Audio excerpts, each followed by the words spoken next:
I decided to make a surprise visit to our beach house. The new caretaker blocked the gate and laughed when I introduced myself. "Ma'am, stop lying. The boss's wife is inside with him right now." He pointed to the garden, and I finally realized who it was. That's when I smiled, adjusted my sunglasses, and decided to play along. "I'm glad to have you here. Follow my story until the end and comment the city you're watching from, so I can see how far my story has reached." I had been looking forward to this surprise visit to our beach house for weeks. After 38 years of marriage, Spencer and I had developed a comfortable routine, but lately, something felt different about him. Distant, secretive, always checking his phone, taking calls in another room, claiming work emergencies that seemed to happen more and more frequently.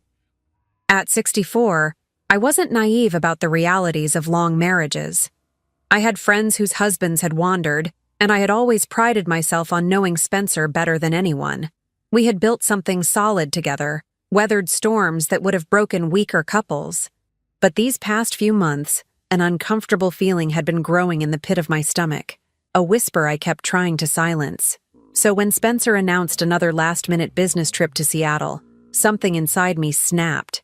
Instead of my usual understanding nod, I decided to drive down to our beach house in Carmel. Maybe I needed some time alone, some ocean air to clear my head. Or maybe, deep down, I already suspected what I might find. The 3-hour drive from San Francisco gave me time to think, to watch the coastline unfold and remember happier times. Spencer and I had bought the beach house 15 years ago, back when his architectural firm was thriving and my interior design business was taking off. It had been our sanctuary, our weekend escape from the city's demands. The house sat on a bluff overlooking the Pacific, a sprawling modern structure that Spencer had designed himself. Floor-to-ceiling windows, clean lines, a deck that seemed to float above the waves. I had chosen every piece of furniture, every fabric, every detail that made it feel like home. It was ours in a way that our city house, inherited from Spencer's family, never quite was. As I turned onto the private drive that led to our property, I felt that familiar surge of peace that came with arriving at the beach house. The late afternoon sun painted everything golden, and I could already hear the distant crash of waves below the bluff. But my peace shattered the moment I reached our gate. A young man I didn't recognize stood blocking the entrance, his arms crossed over his muscled chest. He looked to be in his 30s, with the kind of deep tan that spoke of outdoor work, and the confident stance of someone who knew exactly where he belonged.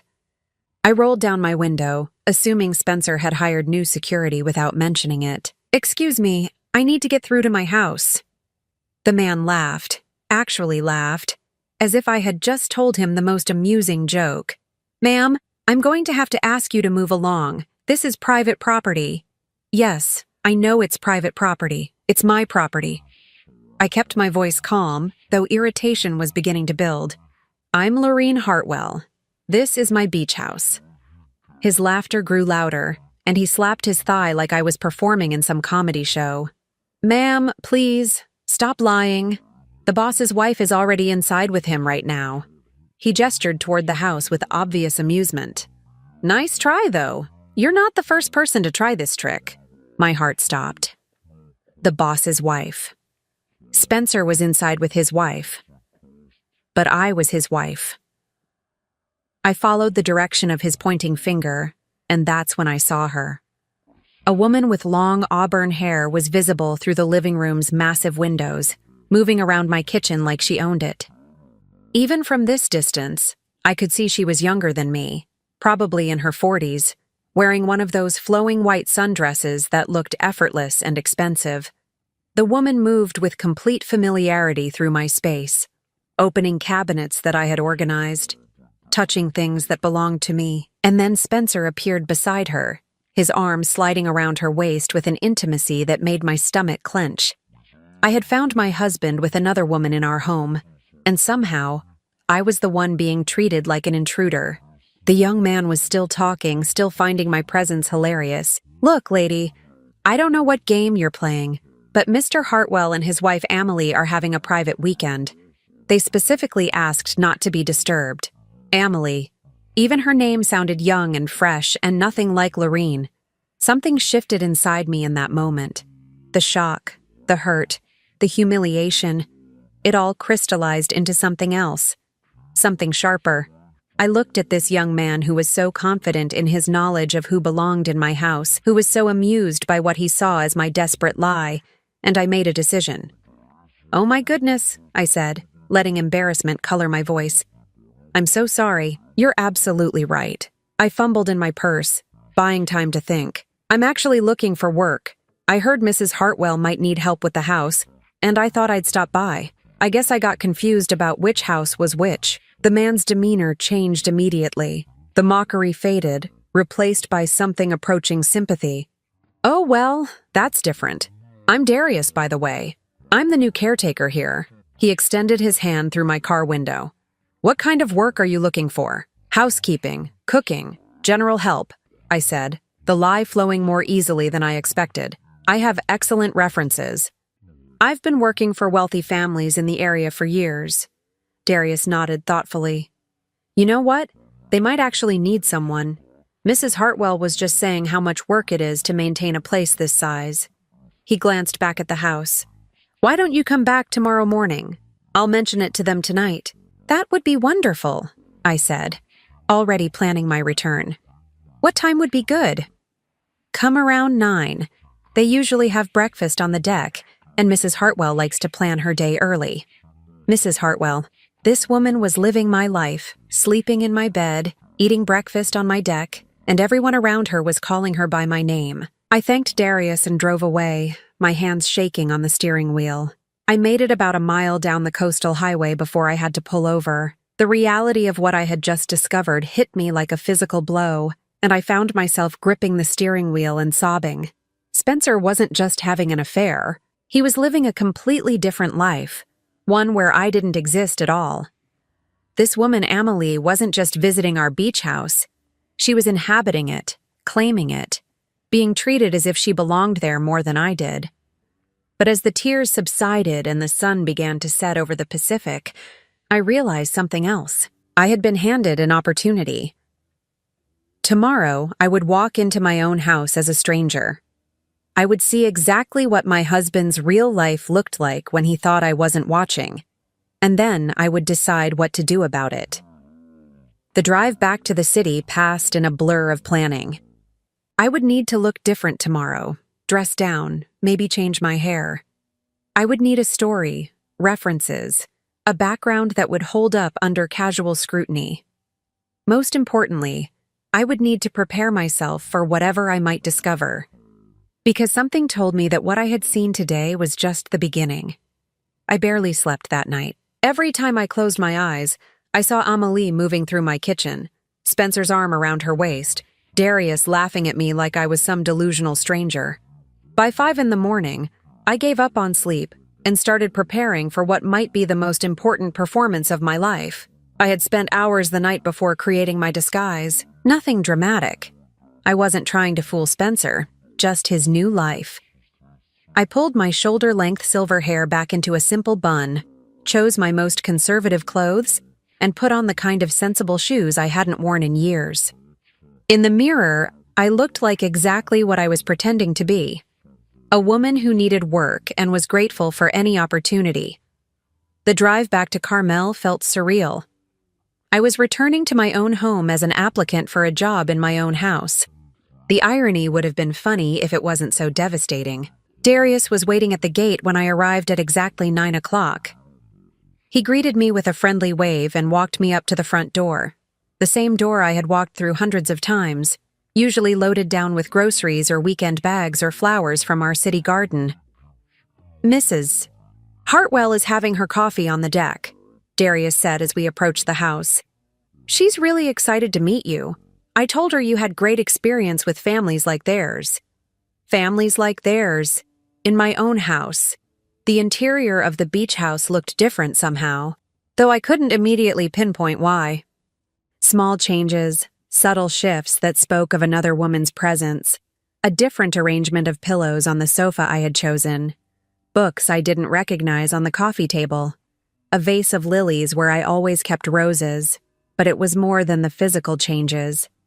There was an energy in the house that felt foreign to me, as if the very walls had forgotten who their real owner was. Darius led me through the living room toward the deck, and I caught my breath. Through the sliding glass doors, I could see them clearly for the first time. Spencer sat at our outdoor dining table, reading what looked like architectural plans. He wore the navy polo shirt I had bought him for his birthday last year, and his gray hair was tousled in that way that meant he had just woken up. He looked relaxed, content, completely at ease, and beside him sat Amelie. Up close, she was even more striking than I had realized. She looked to be in her early 40s, with that kind of effortless beauty that didn't require much makeup or elaborate styling.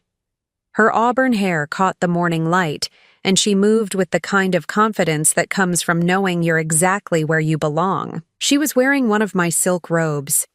The sight of it hit me like a physical blow. That robe had been an anniversary gift from Spencer 3 years ago, bought during a trip to Italy. I had treasures it, worn it on special mornings, lazy Sunday breakfasts, quiet evenings when we wanted to feel elegant even in our private moments. Now this woman was wearing it like it had always been hers. "Mrs. Hartwell," Darius called out as we stepped onto the deck. "This is the woman I mentioned. She's looking for housekeeping work." Amelie looked up with a brilliant smile that seemed genuinely warm. "How wonderful! Please sit down. Would you like some coffee?" I sat at my own patio table, looking at my own view of the Pacific, being offered coffee by a woman wearing my robe in my house. "That would be lovely, thank you." Spencer glanced up briefly from his plans, gave me the kind of polite nod he might offer any service person, and returned to his work. No recognition, no concern. I was completely invisible to him, just part of the background of his new life. "I'm Amelie," the woman said, pouring coffee from the pot I had bought at a pottery shop in Mendocino. "And this is my husband, Spencer." Her voice carried a slight southern accent that made everything sound musical. "Darius tells me you have experience with houses like this one." "My husband." She said it so naturally, with such casual ownership, that I almost corrected her before catching myself. "Yes, ma'am. I've been working for families in Carmel and Monterey for about 20 years. The lie came easily now. I specialize in maintaining luxury properties, especially ones with ocean exposure. The salt air can be tough on furnishings and fixtures. I should know. I had spent 15 years learning how to protect this house from the elements." Amelie nodded enthusiastically. "That's exactly what we need. This house requires so much attention, and I want everything to be perfect." She gestured around the deck with obvious pride. "Spencer designed it himself, you know. He's an architect." "I know," I wanted to say. "I lived through every phase of construction, every late-night revision, every moment of his obsession with getting the angles just right to capture the morning light. It's beautiful," I said instead. "He has excellent taste." Spencer looked up at the compliment, finally focusing on me for a moment. "Thank you. It's taken years to get it exactly right." He glanced at Amelie with obvious affection. "My wife has been instrumental in making it feel like home." "My wife." The words felt like individual knife wounds. Amelie beamed at him, then turned back to me. "We're here most weekends now, and I'm hoping to spend even more time here soon. Spencer's business is doing so well that he might be able to work remotely more often." I almost laughed at the absurdity. Spencer's business was doing well because I had helped build it, had managed the finances and marketing for years while he focused on design. Now this woman was casually discussing my husband's success as if she had played any role in creating it. "What would you need me to do?" I asked, forcing my voice to remain professional. "Everything, really," Amelie said with a light laugh. "Cleaning, laundry, meal preparation when we're here. Maybe some grocery shopping, organizing, general maintenance of the house's condition." She paused, considering. "Would you be available to live in during the weeks when we're here? There's a small apartment above the garage that we could make available." Live in. She wanted me to live in my own house as her employee. I could make that work, I heard myself saying. "Wonderful." Emily clapped her hands together like a delighted child. When could you start? Immediately, if you need me to. Spencer looked up again, and for a terrifying moment, I thought he might recognize me. But his gaze passed over me with the same indifference he might show a piece of furniture. Sounds good, he said absently. Darius can show you around, help you get settled. And just like that, I was hired to work in my own house for my husband and his mistress. The next hour passed in a surreal tour of my own home. Darius showed me the layout as if I had never seen it before, explaining where things were kept, how various systems worked, what Spencer and Emily's preferences were. Mr. Hartwell likes his coffee strong, and Mrs. Hartwell prefers tea in the afternoons. He told me as we stood in my kitchen. They usually eat breakfast on the deck when the weather's nice. Mrs. Hartwell is trying to eat healthier, so lots of fresh fruit and vegetables. I nodded and took mental notes, learning about my husband's life as if I were a stranger, which apparently I was. The guest apartment above the garage had been Spencer's office during construction, then a storage space for beach equipment. Now it had been converted into basic living quarters, a bed, a small kitchenette, a bathroom with a shower. It was clean and functional, but painfully impersonal. Mrs. Hartwell had this set up last month, Darius explained. She said they might need live-in help eventually. So this had been planned. Emily had been preparing for a housekeeper, preparing to establish herself more permanently in what she clearly saw as her home. It's perfect, I told Darius, looking around the small space that would now be my home while strangers lived in my real home below. As evening approached and I settled into the guest apartment, I found myself staring out the small window at the house below. I could see Spencer and Amelie through the dining room windows, sharing dinner at the table where I had celebrated birthdays, anniversaries, quiet Sunday mornings. They looked happy, comfortable, like a couple who belonged together. And I was watching it all from the outside, like some ghost of my own life. But as I prepared for bed in this strange exile, I realized something important. I wasn't just watching anymore. I was inside their world now, invisible, but present. I would see everything, hear everything, learn exactly what my husband's real life looked like. Tomorrow, I would start cleaning my own house for another woman.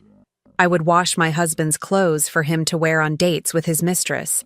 I would prepare meals in my kitchen for people who had stolen my life. But I would also be gathering information, watching, learning, and eventually, when I knew everything there was to know about their perfect little charade, I would decide exactly how to destroy it. I had been living in my own house as a stranger for 2 weeks when I overheard the conversation that changed everything. What I had initially thought was a simple affair, devastating as it was, turned out to be something far more sinister. The routine I had fallen into was both comforting and torturous. Every morning I would wake in the small apartment above the garage and prepare to serve the people who had stolen my life. I made their coffee, prepared their meals, cleaned their messes, and listened to their casual conversations about a future that apparently didn't include my existence. Spencer had fallen completely into the role of Amelie's devoted husband. He brought her flowers, kissed her goodbye when he left for his supposed business meetings, held her hand during their evening walks on the beach. If I didn't know better, I would have believed they were genuinely in love, but I was starting to notice things that didn't quite fit. Amelie received frequent phone calls that she always took in private, stepping out onto the far end of the deck or into the bedroom when her phone rang. Spencer often worked late into the night on projects that seemed to have nothing to do with his architectural firm. And sometimes, when they thought I was out of earshot, their conversations took on an intensity that seemed at odds with their public affection. It was a Thursday morning when everything fell apart. I was in the laundry room, folding clothes that Spencer had worn during romantic dinners with his mistress, when I heard raised voices from the bedroom. The laundry room shared a wall with the master suite, and the ocean breeze had blown their window open. "You promised me it would be finished by now," Amelie was saying, her voice sharp with frustration. "I've been playing house for months, Spencer. Months." "These things take time," Spencer replied, but there was tension in his voice I had rarely heard before. "We have to be careful. One mistake and everything falls apart. I'm tired of being careful. I'm tired of pretending to be the loving wife for your little shows. When is she going to be completely out of the picture? My hands stilled on the shirt I was folding. They were talking about me. Soon, Spencer said. The papers are almost ready. Once they're filed, Lorene will be legally declared dead, and we can move forward with everything. The shirt slipped from my hands. Legally declared dead. They weren't just planning to divorce me or steal my assets. They were planning to erase me from existence entirely.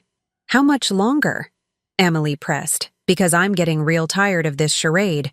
Living in her house, wearing her clothes, pretending to be grateful for her furniture and her decorations. It's creepy, Spencer. Just a few more weeks, Spencer said. The life insurance money will come through once the death certificate is processed. Then we can sell this place, sell the city house, liquidate everything. We'll have more than enough to start fresh somewhere else. Life insurance money. They had taken out a policy on my life and were planning to collect it. And you're sure about the boat? Emily asked. No one will ever find it? The boat went down in international waters during that storm 3 months ago, Spencer said matter-of-factly. Tragic accident.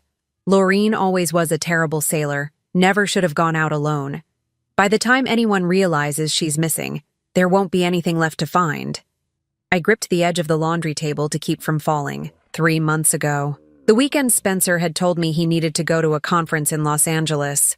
The weekend I had planned to surprise him at the beach house but changed my mind at the last minute because of a terrible headache. They had been planning this for months. They had expected me to be dead already. I still think we should have just done it clean, Amelie was saying. Made it look like an accident here at the house. All this elaborate planning with boats and storms. This way is safer, Spencer interrupted. No investigation, no questions about who might have wanted to hurt her. Just a middle-aged woman who made a bad decision to go sailing alone. And if someone gets suspicious? If they start asking questions about where she is? Who's going to ask? Spencer's voice was cold, matter-of-fact. Lorene doesn't have any close friends. Her sister lives in Europe and they barely talk. Her business associates will assume she's taking time off after the tragedy. By the time anyone thinks to look for her, we'll be long gone. I realized with horror that he was right. In the past few years, I had let most of my friendships fade, focused so completely on our marriage and my work that I had isolated myself without realizing it. Spencer had encouraged that isolation, I now understood, had praised me for being so dedicated, so focused on our life together. He had been preparing for this for years. What about the housekeeper? Emily asked, and my blood turned to ice. She's been here every day. What if she starts asking questions? What questions could she possibly ask? Spencer laughed, and the sound made my skin crawl. She's a domestic worker, Emily. She cleans and cooks and minds her own business. Besides, once we're gone, she'll just find another job. People like that don't get involved in their employers' personal lives. People like that. As if I were some subhuman species incapable of curiosity or concern. I suppose, Emily said, though she sounded unconvinced. But I don't like having her around. She's always watching, always listening. Sometimes I catch her looking at things like she recognizes them. You're being paranoid, Spencer said. She's probably just admiring the house. These people dream of living in places like this. These people. I had shared a bed with this man for 38 years, and he spoke about working-class people like they were a different species. Maybe, Emily said, but I'll be glad when we can get rid of her. Soon, Spencer promised. Once the insurance money comes through and we're ready to leave, we'll pay her off and send her away. She'll never know what happened here. Their voices grew quieter, moving away from the window, and I realized they were probably embracing, comforting each other after their planning session about my murder. I stood in that laundry room, surrounded by the domestic detritus of their fake life, and tried to process what I had just learned. This wasn't just an affair. This wasn't even just about stealing my assets. They had planned to kill me, to make it look like an accident and to walk away with everything I had worked for. The only reason I was still alive was because I had gotten a headache 3 months ago. My hands were shaking so badly I could barely fold the remaining clothes. I needed to get out of the house, needed to think, needed to figure out what to do with this information. But as I gathered the laundry and prepared to leave the room, I heard Spencer's voice again, closer to the window. "Did you remember to call Marcus about the boat disposal?" he was asking. "Already done," Emily replied. "He'll have it completely dismantled by the end of the week. No evidence it ever existed." Marcus, they had accomplices. This wasn't just Spencer and Emily acting alone. They had help, professionals who knew how to make evidence disappear. And the documentation for her final sailing trip? Perfect. Credit card receipts for fuel, marina records, even a witness who saw a woman matching Lorraine's description leaving the harbor alone that morning. Emily's voice held a note of pride. If anyone ever investigates, they'll find a clear trail leading to a tragic accident. They had created an entire false history of my final days. Somewhere in their files were documents showing that I had rented a boat, bought fuel, sailed out into dangerous waters during a storm. Someone had been paid to lie about seeing me that day. "You've thought of everything," Spencer said with obvious admiration. "I learned from the best," Emily replied, and there was something in her tone that made me pause. "Rebecca was different," Spencer said quietly. "That was messier." Rebecca. Who was Rebecca? At least with Rebecca, we didn't have to wait months for the insurance investigation, Emily said. "Car accidents are so much simpler to stage." Car accidents, insurance investigations. They had done this before. Rebecca was impatient, Spencer said. She wanted to move too fast, take too many risks. "You're smarter than that." I gripped the door frame, my legs suddenly weak. Spencer wasn't just planning to kill me. He was a serial killer, a man who seduced women, married them, then murdered them for their money. And Amelie wasn't his latest victim. She was his partner. How many others? I whispered to myself, then realized with terror that I had spoken aloud. But they were moving away from the window again, their voices fading as they went deeper into the bedroom. I didn't think they had heard me, but I couldn't be sure. I finished my tasks on autopilot, my mind racing with the implications of what I had discovered. Spencer wasn't just my cheating husband. He was a calculating murderer who had been planning my death for months, maybe years. And I was trapped in my own house with him, disguised as a servant, completely at his mercy if he ever realized who I was. That evening, as I served them dinner on the deck, I watched their faces in the candlelight and saw them clearly for the first time. Spencer, the man I had loved and trusted for nearly 4 decades, was a monster who saw me as nothing more than a financial opportunity. And Amelie, with her warm smiles and gracious manners, was his willing accomplice in murder. They ate their meal and made pleasant conversation about their plans for the weekend, while I stood nearby refilling their wine glasses and planning how to stay alive long enough to expose them. Because now I knew the truth. And the truth was so much worse than I had ever imagined. After discovering Spencer and Amelie's plan to murder me, I knew I had to act fast. But I also knew I had to be smart about it. Going to the police with a story about overhearing my supposedly dead husband planning my murder while disguised as his housekeeper would sound like the ravings of a madwoman. I needed proof. Hard evidence that would be impossible to dismiss or explain away. The next morning, I began my investigation in earnest. While Spencer was in the shower and Amelie took her usual morning walk on the beach, I slipped into their bedroom and searched through Spencer's briefcase. My hands shook as I rifled through architectural plans and business documents, looking for anything that might connect him to insurance fraud or the mysterious Rebecca they had mentioned. What I found was worse than I had imagined. Buried beneath legitimate architectural contracts was a manila folder labeled Personal Insurance Matters. Inside were life insurance policies, not just mine, but 3 others. Rebecca Martinez, age 42, Diane Thornfield, age 51, Susan Walsh, age 48. 3 women, all around middle age, all with substantial life insurance policies listing Spencer as the beneficiary. And according to the dates on the death certificates also tucked into the folder, all 3 had died within the past 8 years. Rebecca Martinez had died in a car accident in Oregon 5 years ago. Diane Thornfield had drowned in a sailing accident off the coast of Santa Barbara 3 years ago. Susan Walsh had died in a house fire in Colorado 2 years ago.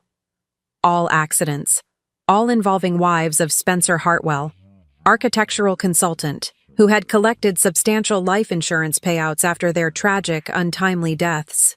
My husband wasn't just planning to kill me. He was a serial killer who had been murdering wives for money for years. With trembling hands, I used my phone to photograph every document in the folder. The insurance policies, the death certificates, bank records showing the insurance payouts being deposited into accounts in Spencer's name. Everything that proved his pattern of murder. But as I was photographing the last document, I heard footsteps in the hallway. Spencer was getting out of the shower earlier than usual. I quickly shoved the papers back into the folder, making sure everything was in the exact order I had found it, and slipped out of the bedroom just as Spencer emerged from the bathroom, a towel around his waist. "Oh, excuse me, Mr. Hartwell," I said, grabbing a spray bottle from my cleaning supplies. "I was just going to dust the bedroom, but I can come back later." "No problem," he said absently, not really looking at me. "Just give me 10 minutes to get dressed." I retreated to the hallway, my heart pounding so hard I was sure he could hear it.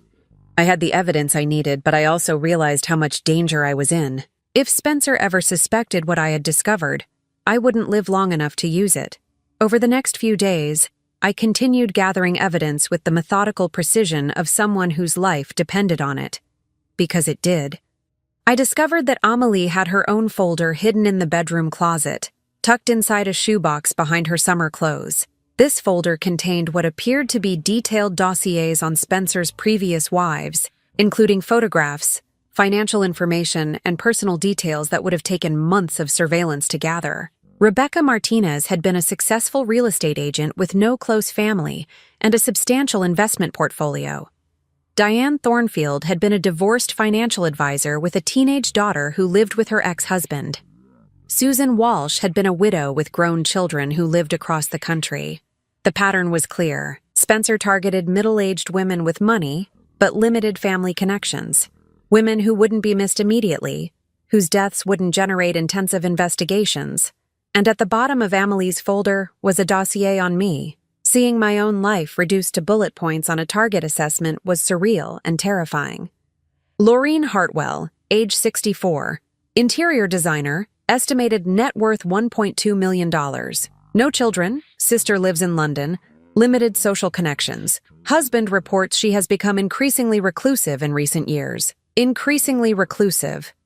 Spencer had been isolating me systematically, encouraging me to decline social invitations, to focus on our marriage instead of maintaining friendships. I had thought he was being romantic, wanting to spend more time together. Instead, he had been preparing me for murder. But the most chilling discovery was Amelie's own background. According to documents I found in her personal files, her real name was Amanda Kellerman, and she had a criminal record going back 15 years. Fraud, identity theft, conspiracy. She wasn't just Spencer's latest wife, she was a professional con artist who specialized in insurance scams. The two of them were a team, predators who had been working together to systematically murder wealthy women for their money. I also discovered their immediate plans. Among Spencer's papers was a detailed timeline for my death. According to their schedule, I was supposed to have died 3 months ago during a sailing accident.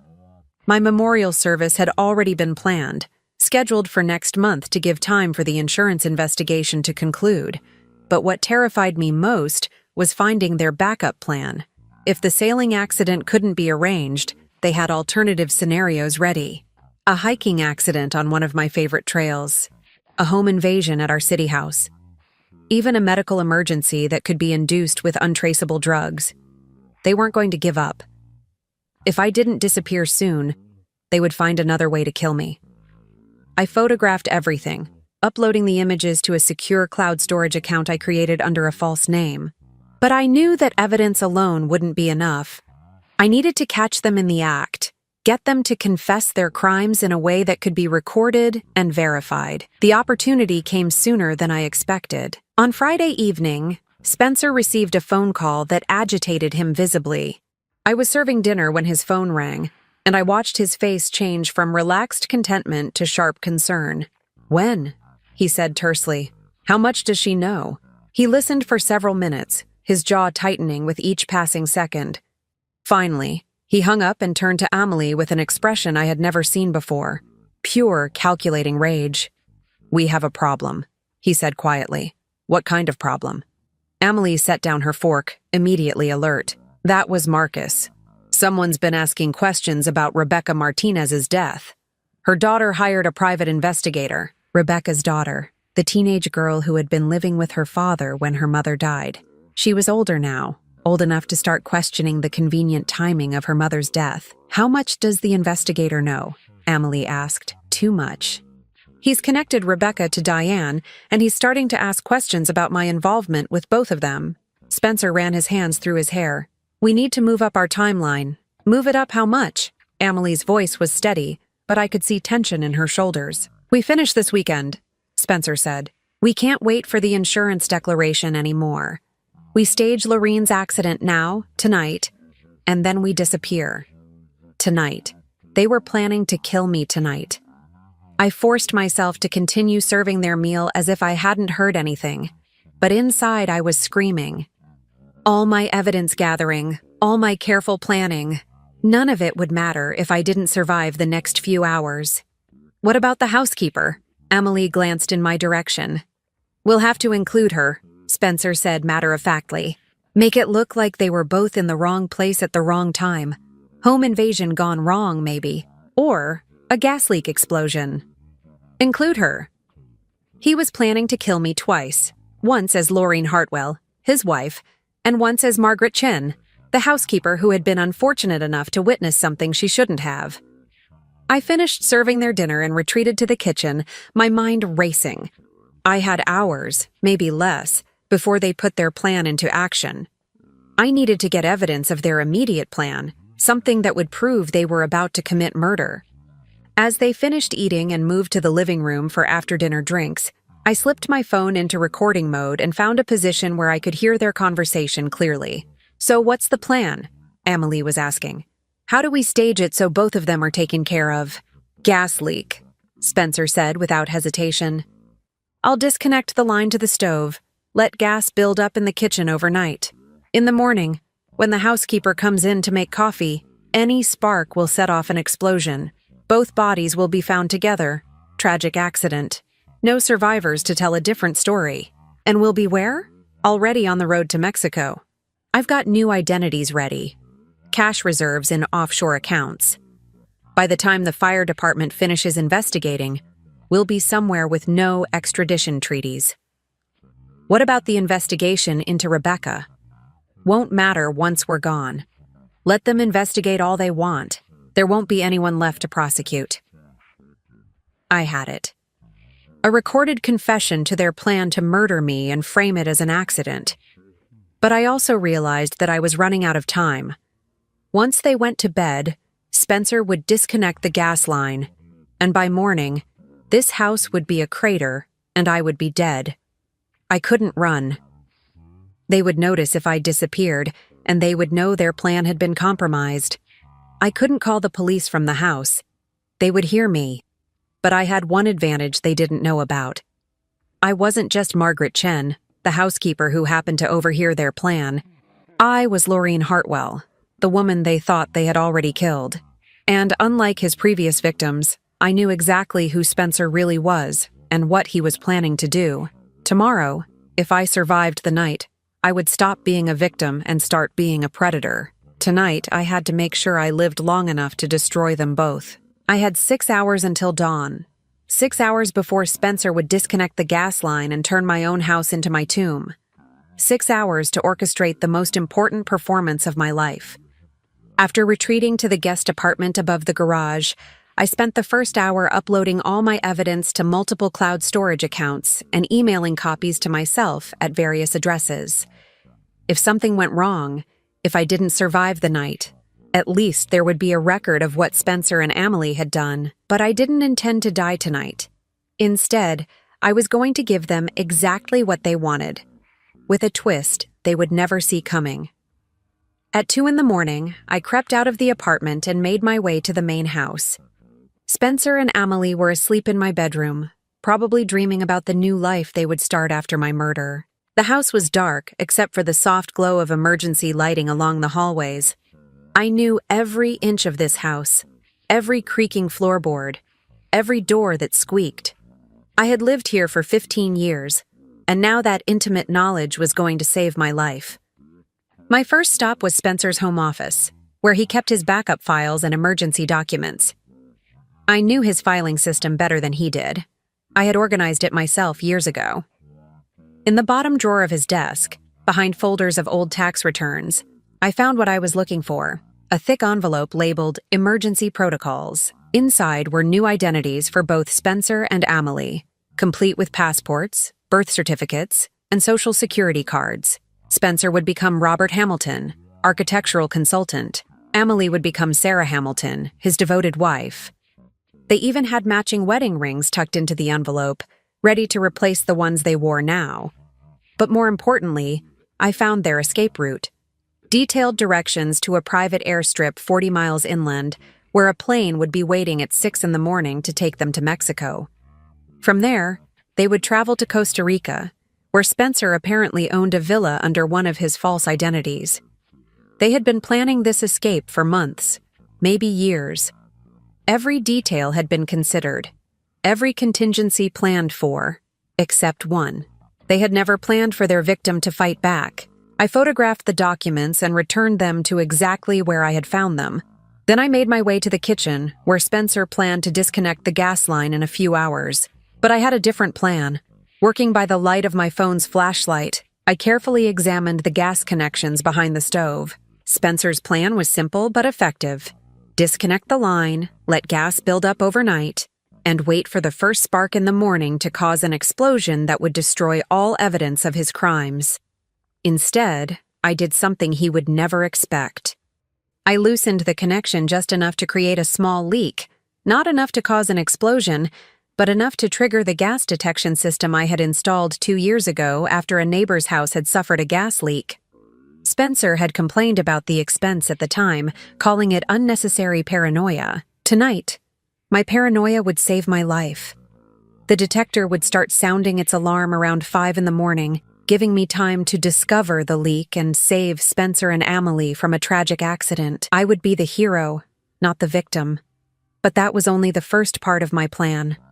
Next, I made my way to Spencer's car, parked in the circular driveway.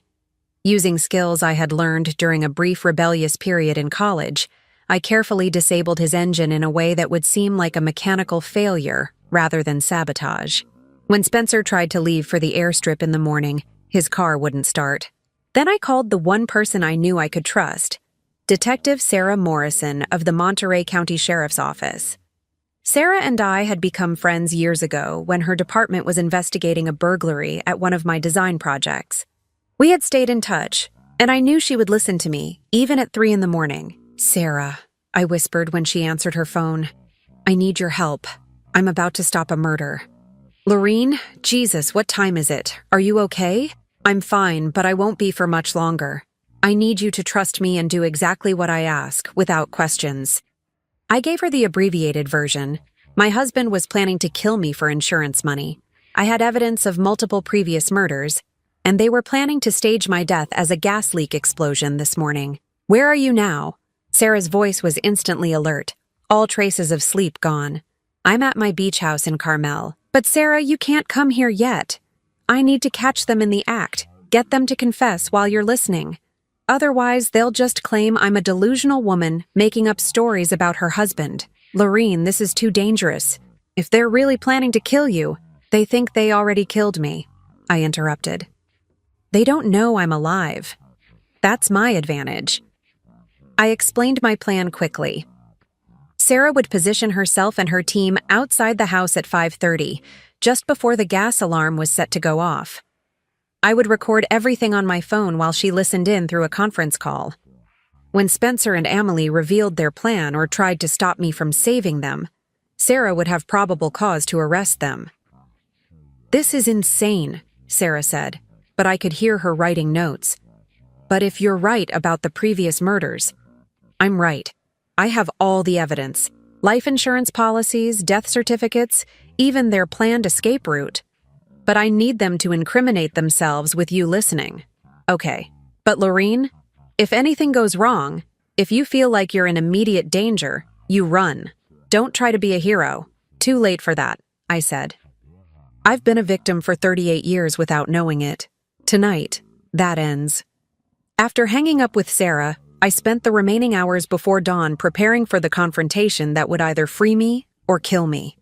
I reviewed my evidence one final time, practiced what I would say to trigger Spencer and Amelie into revealing their plan, and wrote a final letter to my sister in London, just in case. At 5 a.m, I was back in the guest apartment, fully dressed and waiting. At 5:15, I called Sarah and put her on speakerphone, then muted my end of the call so she could hear everything that was about to happen. At 5:27, the gas detector began its piercing wail. I waited exactly 3 minutes, long enough for Spencer and Amelie to wake up and start panicking, before I burst through the main house's front door like a concerned employee responding to an emergency. "Mr. Hartwell! Mrs. Hartwell!" I shouted as I ran toward their bedroom. "There's a gas leak! We need to evacuate immediately!" I found them in the hallway, Spencer pulling on clothes while Amelie stood frozen in her nightgown, her face pale with what looked like genuine terror. "What's happening?" Spencer demanded. "Gas leak in the kitchen," I said breathlessly. "The alarm woke me up. We need to get out of the house right now before it explodes." I started shepherding them toward the front door, but Spencer suddenly stopped. "Wait," he said, his expression changing. "How did you know to check the kitchen?" "The alarm system shows which sensor triggered the alert," I lied smoothly. "Come on, we need to leave now." But Spencer wasn't moving. Instead, he was staring at me with a look I had never seen before. Suspicious, calculating, dangerous. "Amelie," he said quietly, never taking his eyes off me, "doesn't this seem convenient to you? A gas leak? The night before we're supposed to leave?" Amelie looked between us, confusion evident on her face. "What are you saying?" "I'm saying maybe our housekeeper knows more than she's been letting on." The gas alarm continued its shrill warning, but Spencer seemed oblivious to the danger. All his attention was focused on me, and I could see the exact moment when suspicion crystallized into certainty. "You know what I think?" he said, stepping closer to me. "I think you've been listening to conversations you shouldn't have heard. I think you know exactly who we are and what we're planning. Mr. Hartwell, we really need to evacuate," I said, but my voice sounded strained even to my own ears. "No," Spencer said, his voice deadly calm. "I think we need to have a conversation first. About who you really are and what you think you're going to do with whatever you think you know." The mask was slipping. The charming, sophisticated architect was disappearing, revealing the cold-blooded killer underneath. "Spencer, what are you doing?" Amelie demanded. "The house could explode." "The house isn't going to explode," Spencer said, still staring at me. "Because there isn't really a gas leak, is there? You disconnected the alarm system and triggered a false alert. He was wrong about the method, but right about my intention. And now I was trapped in a room with two killers who knew I was a threat to them. I think," Spencer continued, "it's time you told us who you really are. Because I'm starting to suspect that Margaret Chen isn't your real name." This was it. The moment I had been planning for. The moment when everything would either fall into place or fall apart completely.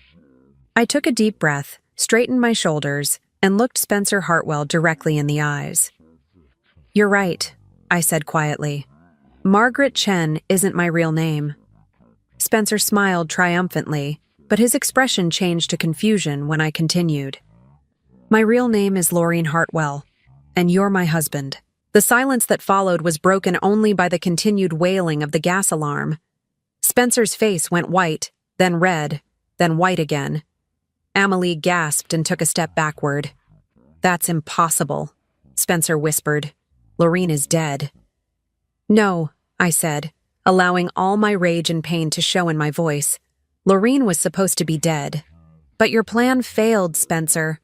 I'm very much alive, and I know everything."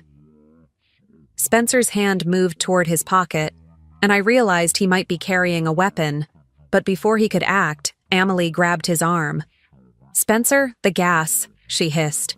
"If she's telling the truth about who she is, then she really did trigger a gas leak. We need to get out of here." "She's lying," Spencer snarled. "She's just some crazy woman who's been spying on us." "Really?" I said. "Then how do I know about Rebecca Martinez?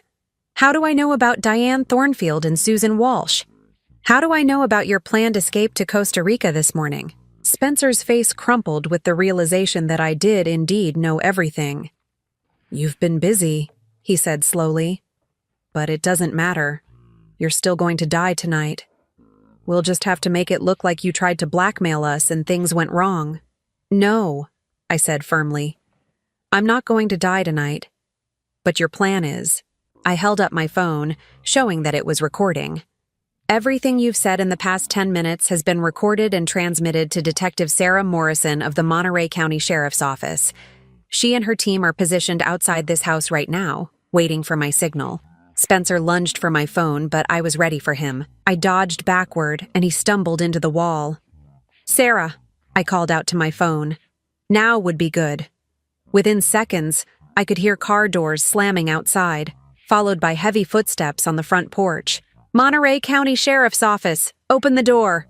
Spencer looked around wildly, like a trapped animal seeking escape. Amelie had sunk to the floor, her hands over her face. "It's over," I told them both. "All of it. Rebecca, Diane, Susan, they're all going to get justice now." The front door burst open, and Sarah Morrison entered with 3 other officers, weapons drawn. "Spencer Hartwell, Amanda Kellerman, you're under arrest for conspiracy to commit murder and insurance fraud," Sarah announced.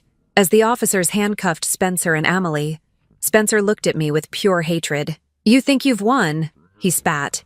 "You have no idea what you've started. There are others involved in this, people who won't let you destroy everything we've built.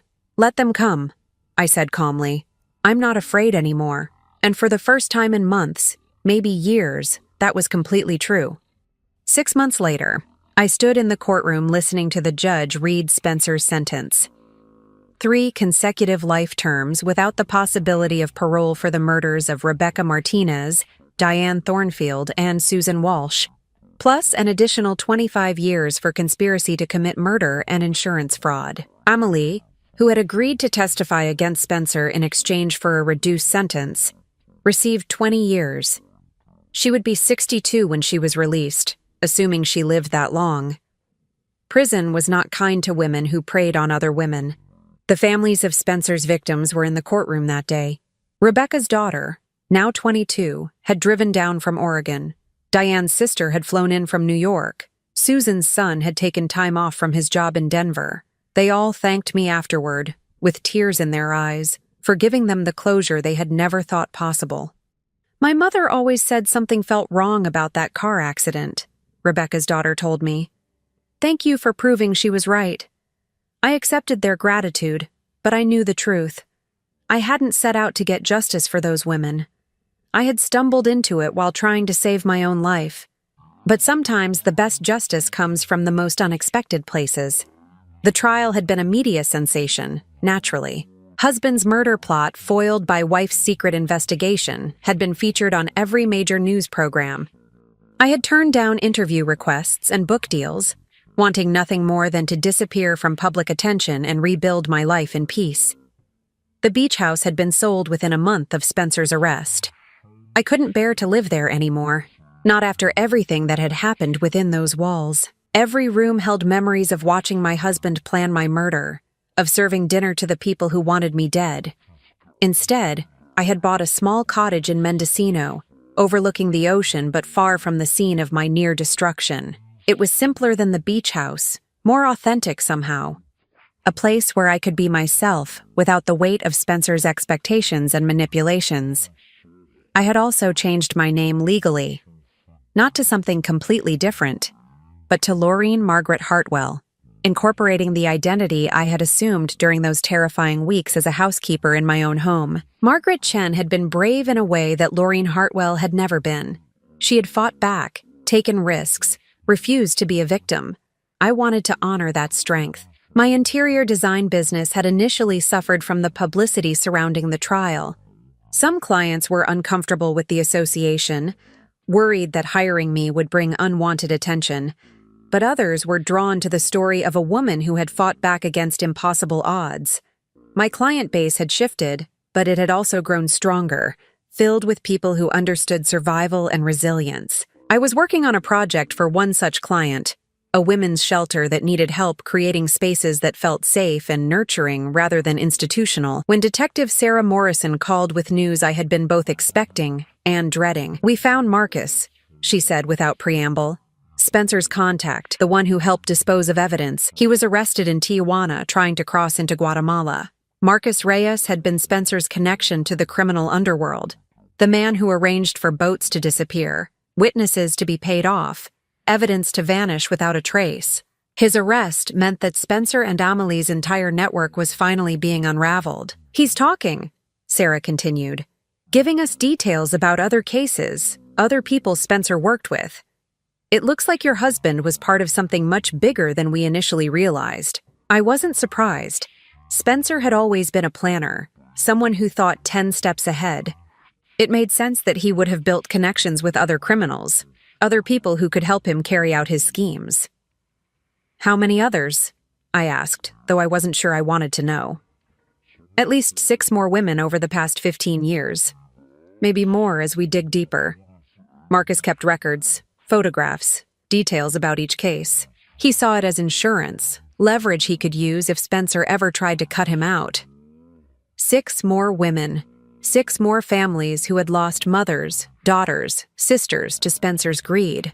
6 more cases where justice had been delayed but not denied. "Will you testify if we need you to?" Sarah asked. "Of course," I said without hesitation. "Whatever you need." After hanging up, I sat in my cottage's kitchen, drinking tea and watching the sunset paint the ocean in shades of gold and crimson. I thought about those 6 women, about the lives they should have lived, the families they should have had. I thought about Rebecca and Diane and Susan, whose voices had finally been heard. And I thought about the woman I had been before that day at the beach house, the woman who had trusted completely, who had never questioned Spencer's late-night phone calls or sudden business trips or gradual isolation of her from friends and family. That woman was gone, as surely as if Spencer had succeeded in his plan to kill her. In her place was someone harder, more suspicious, but also more alive. Someone who knew that survival sometimes required deception, that love could be a weapon, and that the people who claimed to protect you were sometimes the ones you needed protection from. The cottage felt peaceful in the gathering dusk. I had furnished it myself, choosing pieces that reflected my own taste rather than what would impress others. Nothing matched perfectly, but everything belonged. It was a home built for one person's comfort rather than a showcase designed to demonstrate wealth and status. I had learned to live alone without being lonely. I had learned to trust my instincts instead of dismissing them. I had learned that being careful wasn't the same as being paranoid, and that protecting yourself wasn't the same as being selfish. My phone buzzed with a text message from an unknown number. For a moment, my old paranoia flared. Could Spencer's criminal associates be trying to intimidate me? But when I opened it, I found a message from Rebecca Martinez's daughter. "Hi, Mrs. Hartwell. I wanted to let you know that we're having a memorial service for my mom next month to celebrate her life instead of mourning her death. Would you like to come? She would have wanted to thank you herself."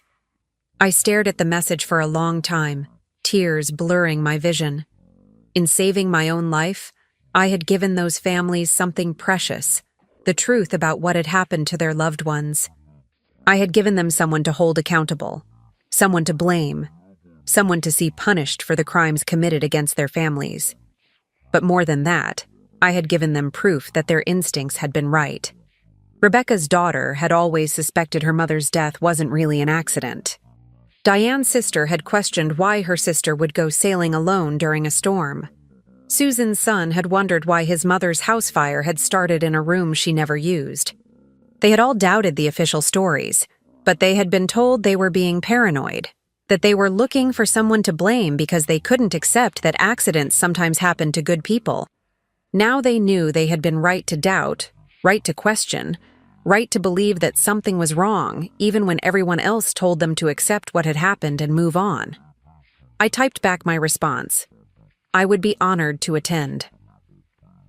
That evening, as I prepared for bed in my small cottage, I caught sight of myself in the bathroom mirror. The face looking back at me was different from the one I had seen 6 months ago. Older, yes, but also stronger, more defined. The soft, accommodating features I had worn for so many years had been replaced by something sharper, more determined.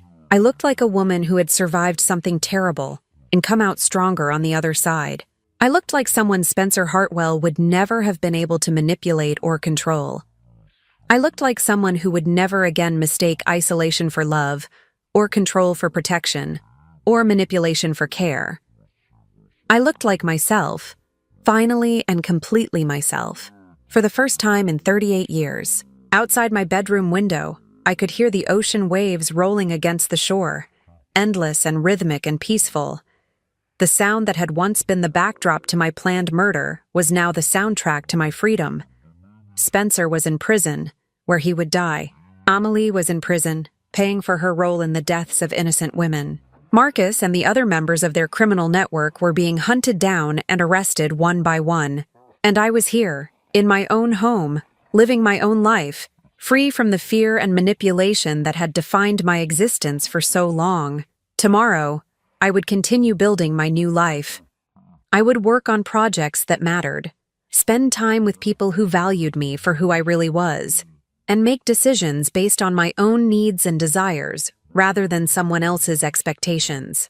Tomorrow, I would continue being Laureen Margaret Hartwell, survivor and fighter, the woman who had refused to let evil win. But tonight, for the first time and longer than I could remember, I would sleep peacefully, knowing that I was safe, that I was free, and that I had won. The game was over, and I was the only one left standing. Now I'm curious about you who listened to my story. What would you do if you were in my place? Have you ever been through something similar? Comment below. And meanwhile, I'm leaving on the final screen 2 other stories that are channel favorites, and they will definitely surprise you. Thank you for watching until here.